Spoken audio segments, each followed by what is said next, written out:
PSR Anjaneyulu గారిని arrest చేశారు, కసిరెడ్డిని arrest చేశారు. స్కామ్ అంట. ఏం స్కామ్ నాకు అర్థం కాల. లిక్కర్ స్కామా? ఎట్లా ఉంటుంది లిక్కర్ స్కామ్? నాకు తెలియగడుగుతాను. లిక్కర్ ప్రభుత్వం అమ్మితే స్కామ్ ఉంటుందా? లిక్కరు ప్రైవేటు వాళ్ళకి ఇస్తే స్కామ్ ఉంటుంది. ప్రభుత్వమే లిక్కర్ అమ్ముతుంటే షాపుల్లో పెట్టి స్కామ్ ఎందుకు ఉంటుందండి? ఎవరు లంచాలు ఇస్తాడు? నాకు అర్థం కాలేదు. లేదు, ఏదన్నా కొత్తగా ఏదైనా డిస్టరీకి పర్మిషన్ ఇచ్చారా జగన్మోహన్ రెడ్డి గారు? ఒక్కడి కూడా ఇవ్వాల.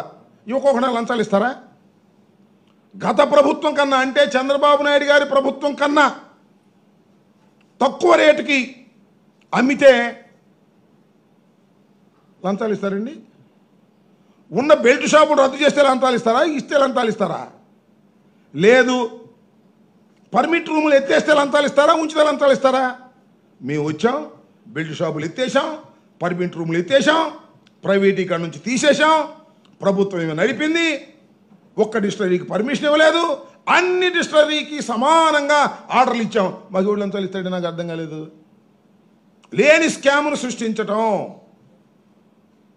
లేని జత్వానీ మీద జరిగినటువంటి లేనిపోని ఆరోపణలు సృష్టించటం. ఎవరా జత్వానీ? ఏంటి కథ?